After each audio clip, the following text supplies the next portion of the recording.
Semangat pagi sahabat QB Leadership Center, apa kabar? Semoga semuanya tetap sehat, tetap semangat, tetap optimis. Pagi ini saya akan membawakan topik 5 kiat menyampaikan ide dan mendapatkan dukungan. Kemampuan untuk menyampaikan ide dengan menggugah, dengan menarik, sehingga bisa mendapatkan dukungan sangat penting sekali untuk keberhasilan kita. Ide ini bisa di pekerjaan, bisa di keluarga, bisa di masyarakat. Di dalam pekerjaan, kita seringkali membutuhkan dukungan dari atasan, dari rekan sejawat, dari tim kita. Di keluarga atau di masyarakat pun demikian. Kita seringkali membutuhkan dukungan dari pihak-pihak lain agar ide-ide kita bisa dilaksanakan dan berhasil. Ya, karenanya kemampuan kita untuk menyampaikan ide dengan menarik, dengan menggugah, sehingga mendapatkan dukungan menjadi sangat penting bagi keberhasilan kita. Nah, ada 3 komponen di dalam menyampaikan suatu ide. Komponen yang pertama adalah Anda sebagai orang yang punya ide, punya gagasan. Yang kedua adalah idenya itu sendiri, apapun ide itu. Dan yang ketiga adalah audiens, di mana kita akan menyampaikan idenya, di mana kita membutuhkan dukungan dari mereka. Audiens ini bisa 1 orang, bisa banyak orang. Audiens ini bisa atasan kita, bisa rekan sejawat kita, bisa tim kita. Kalau di keluarga itu bisa pasangan kita, bisa anak-anak kita. Kalau di masyarakat bisa organisasi sosial, bisa publik secara umum. Jadi audiens ini bisa siapa saja. Nah, audiens kita biasanya mempunyai banyak hal yang menjadi perhatian mereka. Bukan ide kita satu-satunya. Dan karenanya kita harus menyampaikannya dengan baik sehingga mendapatkan perhatian. Ya, itu sebabnya perlu upaya khusus. Nah, saya akan menyampaikan 5 kiat. Kiat yang pertama adalah storytelling atau bercerita. Ketika kita masih kecil, kita biasa diceritakan oleh orang tua kita. Dan cerita itu biasanya sangat menarik, membuat kita terpesona dan memudahkan kita untuk menangkap pesan-pesan yang disampaikan melalui cerita itu. Nah, cerita itu tidak hanya berlaku sebagai hiburan, ya, kita semua menikmati lihat film, cerita dan sebagainya. Tetapi cerita tidak hanya berfungsi sebagai hiburan, ya. Banyak pemanfaatan cerita yang bisa membantu kita untuk lebih sukses. Misalnya, kita bisa meningkatkan loyalitas pelanggan melalui cerita, ya. Kita bisa membuat strategi marketing yang ampuh melalui cerita. Kita bisa membuat tim kita tergugah dengan cerita. Ya, fakta dan data itu menarik untuk pikiran kita, bicara kepada pikiran kita, bicara pada rasionalitas kita. Sementara cerita bicara pada hati, menggugah emosi, ya, mengaktifkan berbagai indera kita. Jadi, cerita merupakan sesuatu yang penting. Nah, kiat yang kedua, cerita yang baik dimulai dari dunia audiens kita. Jadi kita harus memahami siapa audiens kita. Ya, sehingga kita bisa membuat cerita yang sesuai dengan audiens kita sehingga bisa nyambung antara ide kita dengan audiens kita. Nah, siapa audiens kita? Apa yang sekarang sedang menjadi pusat perhatiannya? Apa tantangan-tantangan yang sedang dihadapi mereka? Apa kebutuhannya? Apa keinginannya? Itu perlu kita ketahui. Ya, apabila kita paham siapa audiens kita dan tantangan-tantangannya dan keinginannya, maka kita bisa membangun cerita yang bergema, ya, yang menimbulkan resonansi, sehingga kemungkinan untuk mendapatkan dukungan menjadi lebih besar. Nah, untuk memberikan ilustrasi, saya pada tahun 2012 sampai 2014 adalah komisaris di komisaris independen di Garuda Indonesia. Nah, pada saat itu program CSR Garuda fokusnya adalah memberdayakan pengrajin UKM di bidang tenun. Nah, pada suatu waktu saya berlibur ke Bali dan menyempatkan diri untuk mengunjungi salah satu UKM dan pengrajin di bidang tenun itu. Nah, ketika saya ke sana, saya sangat terpesona kepada satu tenunan yang sangat menarik perhatian saya. Nah, ketika saya tanyakan, ternyata harganya lumayan juga, jutaan, ya. Jadi saya berpikir ulang untuk membelinya. Nah, ibu yang ada di sana memperhatikan saya, lalu dia mendekati saya, dan ibu ini bercerita bahwa kain tenun yang saya pegang ini adalah kain tenun yang sangat istimewa. Berbeda dari segi desain, dari segi pewarnaan. Lalu beliau cerita bahwa kain tenun ini dibuat di desa, suatu desa di Bali yang namanya Sidemen, ya, nama desanya di Kabupaten Karanganyar kalau saya tidak salah. Nah, dia bercerita bahwa proses pembuatan dari kain tenun itu memakan waktu 4 bulan. Dimulai dengan memintal benang, kemudian mewarnai dengan pewarna alami, kemudian ditenunnya. Nah, karena proses yang makan lama itu, maka memang harganya menjadi tinggi. Nah, sempat penenun-penenun, pengrajin-pengrajin di desanya agak mutung, tidak mau menenun lagi karena dengan proses yang sedemikian lama, ternyata para turis tidak mau menghargai tenun itu sesuai dengan proses pembuatannya. Nah, dengan bantuan dari desainer dari Garuda, kemudian bantuan dari segi proses pewarnaan, bantuan dari segi promosi, bahkan diikutsertakan di fashion show yang bergengsi, maka kain tenun ini naik pamornya. Dan masyarakat mau membelinya dengan harga yang sesuai dengan proses dan jerih payah yang dituangkan di dalam pembuatan tenun tadi. Nah, sekarang para penenun di desa ibu tadi semangat lagi untuk menenun.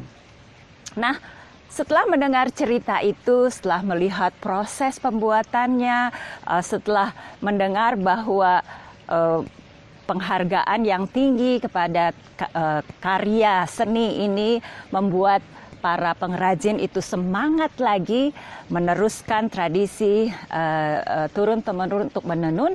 Saya melihat kain tenun ini dengan cara yang tidak sama lagi dengan sebelumnya. Ada emosi yang tergugah, ada kesenangan ketika membelinya, ya. Jadi pada awalnya saya ragu-ragu untuk membeli, saya tidak ragu lagi untuk membeli. Saya membelinya, bahkan saya merasa senang dan bangga telah menghargai karya seni tersebut. Ya, jadi itu contoh bagaimana sebuah cerita yang dimulai dari dunianya audiens bisa menggugah emosi dan membantu mendapatkan dukungan. Nah, yang ketiga adalah bangkitkan keinginan audiens untuk menerima ide Anda. Ya, jadi untuk membangkitkan keinginan audiens untuk mendukung ide kita, maka kita harus melihat ide kita dari sudut pandang audiens. Ya, audiens akan mendukung apabila dia melihat manfaatnya. Nah, untuk memberikan ilustrasi, saya ingin cerita tentang ibu saya. Ya, ibu saya dulu adalah penderita diabetes. Sebelumnya ibu saya tinggal di Jogja, tetapi ketika ayah saya meninggal, saya mengundang ibu saya untuk tinggal bersama saya di Jakarta. Nah, karena saya tahu bahwa ibu saya penderita diabetes, maka saya mencari dokter yang bisa merawat dan mendampingi ibu saya supaya ibu saya tetap sehat meskipun menderita diabetes. Nah, atas rekomendasi teman, maka saya bawa ibu saya ke dokter yang namanya Dokter Oki di Klinik Aditya. Ya, dokter ini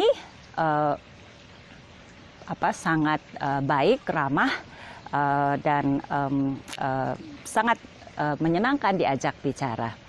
Nah, setelah melakukan pemeriksaan, Dokter Oki ini kemudian bertanya kepada ibu saya mengenai pola makan ibu saya. Ibu saya ada orang yang suka masak, jago masak, dan suka makan. Dan sebagai orang Jawa, makanan-makanan yang dimakannya banyak sekali, makanan-makanan yang manis-manis yang sebetulnya tidak cocok untuk penderita diabetes. Nah, mengamati hal tersebut, Dokter Oki ini kemudian bercerita bahwa dia sekarang sedang gemar makan salad Jepang. Ya, lalu dicerita salad Jepang itu bikinnya seperti apa, lalu manfaatnya apa buat kesehatan, lalu dia juga bercerita betapa makanan itu sangat enak, setelah makan itu rasa badannya itu menjadi lebih segar, lebih energetik. Dia juga bercerita di mana bahan-bahannya bisa didapatkan. Wah, ibu saya karena ibu saya juga suka masak, tertarik sekali mendengar cerita itu, ya. Dan banyak mengajukan pertanyaan. Lalu begitu selesai dari konsultasi, tanpa buang waktu ibu saya langsung minta diantar untuk ke supermarket untuk membeli bahan-bahan dan langsung dibuat makanannya. Dan memang enak, membuatnya pun tidak sulit, ya. Dan ibu saya begitu bersemangatnya kemudian pada konsultasi berikutnya bercerita bahwa dia telah sukses makan makanan tersebut dan memang rasanya ke badan lebih enak dan gulanya pun kemudian lebih terkontrol. Jadi itu adalah suatu contoh bagaimana dokter ibu saya ini bisa membangkitkan keinginan, ya, bukan menyuruh tetapi dengan membangkitkan keinginan, ya, melakukan sesuatu yang membuat ibu saya bersemangat untuk merubah pola makannya. Dan sejak itu ibu saya rajin sekali untuk mengeksplorasi berbagai resep makanan yang sehat dan enak, ya, cocok untuk penderita diabetes. Ya. Kemudian kiat yang keempat, singkirkan hambatan. Jadi kita di dalam menyampaikan ide kita harus mengantisipasi apa yang akan menjadi penghambat bagi audiens kita untuk mendukung ide kita. Ya, setelah kita antisipasi, lalu kita cari jalan keluarnya sehingga memudahkan audiens kita untuk mendukung ide kita. Nah, untuk memberikan ilustrasi, pada tahun 95, waktu saya masih bekerja di IBM, saya waktu itu dipromosikan untuk menjadi General Manager untuk General Business. Ya, jadi unit ini bertanggung jawab untuk menumbuhkan bisnis IBM di segmen UKM. Ya, IBM pada saat itu fokusnya di korporasi besar dan di pemerintahan. Sebagian besar pendapatannya di situ. Jadi dengan mempromosikan saya untuk memimpin unit UKM, tujuannya adalah untuk menumbuhkan bisnis ini agar bisnisnya IBM lebih sustainable, ya, tidak bergantung kepada perusahaan-perusahaan yang besar. Nah, ini merupakan suatu tantangan bagi saya. Jadi saya melibatkan tim, membangun visi, membangun strategi, lalu kita keluarlah dengan menentukan segmen-segmen mana, segmen-segmen industri apa di UKM ini yang potensial yang kita ingin garap. Lalu kita membangun kemitraan dengan distributor dan software developer untuk membangun aplikasi untuk segmen-segmen tersebut. Lalu kita mendesain suatu marketing campaign. Nah, untuk marketing campaign ini tidak ada anggarannya. Jadi saya harus minta dukungan atasan agar diberikan anggaran untuk membuat marketing campaign ini. Nah, tentu meminta tambahan anggaran di tengah-tengah tahun itu tidak mudah. Jadi saya mengantisipasi bahwa atasan saya mungkin tidak bisa mendukung ide ini. Lalu saya berpikir apa yang mungkin akan menghambat atasan saya. Lalu saya melihat bahwa atasan saya ini masih punya gap, masih punya kekurangan dari revenue untuk mencapai kuota tahunan. Dan ini mungkin yang menyebabkan dia untuk sulit mengeluarkan biaya tambahan. Jadi waktu saya menceritakan ide ini kepada atasan saya, maka saya akan bercerita dengan strategi ini dan didukung dengan marketing campaign, maka kita bisa mendapatkan pendapatan tambahan yang bisa menutup gap revenue yang dihadapi oleh atasan saya, sehingga bisa diharapkan akhir tahun beliau bisa mencapai kuotanya. Mendengar ide itu, mendengar cerita, strategi dan sebagainya, atasan saya tertarik untuk mendukung dan akhirnya saya mendapatkan dana tersebut. Ya. Itu adalah bagaimana kita mengantisipasi hambatan dan kemudian membuat jalan keluarnya sehingga hambatan itu tidak lagi menjadi hambatan. Kiat yang kelima adalah apresiasi. Ya, jangan lupa ketika kita sudah mendapatkan dukungan, kita apresiasi audiens kita karena telah memberikan dukungan, buat mereka merasakan senangnya telah mendukung ide kita. Jadi kembali ke contoh saya tadi, begitu saya mendapatkan dukungan dana marketing campaign, maka saya menyampaikan terima kasih saya yang begitu besar karena ini membuat keseluruhan program bisa berjalan. Lalu saya bersama tim melakukan upaya yang maksimal, demikian juga bersama mitra agar programnya berhasil. Secara teratur saya memberikan laporan kepada atasan saya mengenai progres yang kita dapatkan dan betapa saya berterima kasih atas dukungan yang diberikan oleh atasan. Karena kita all out, karena kita semangat, karena kita bekerja keras, memang programnya berhasil dan revenue yang ditargetkan pun tercapai. Lagi-lagi saya sampaikan kepada atasan saya, ini semua tidak bisa terjadi kalau atasan saya tidak memberikan dukungan kepada saya. Dan saya bisa melihat atasan saya begitu gembira karena apa yang dia berikan kepada saya ternyata membuahkan hasil. Jadi jangan lupa apresiasi. Buat audiens kita senang bahwa dia telah mendukung ide kita. Nah, jadi itu tadi ilustrasi ide-ide kita. Yang hebat itu harus disampaikan dengan cara yang baik, yang menggugah. Ya, yang menggugah itu kita membangun cerita. Dan cerita yang baik dimulai dengan dunia audiens kita untuk menghubungkan ide kita dengan dunia audiens kita sehingga mereka tertarik dan tergugah untuk mendukung. Ya, bangkitkan keinginan audiens kita untuk memberikan dukungan terhadap ide Anda. Antisipasi hambatan dan cari jalan keluarnya supaya hambatan itu tidak ada lagi, supaya mempermudah audiens kita untuk memberikan dukungan kepada kita. Lalu apresiasi. Buat audiens kita senang telah mendukung ide kita. Ya.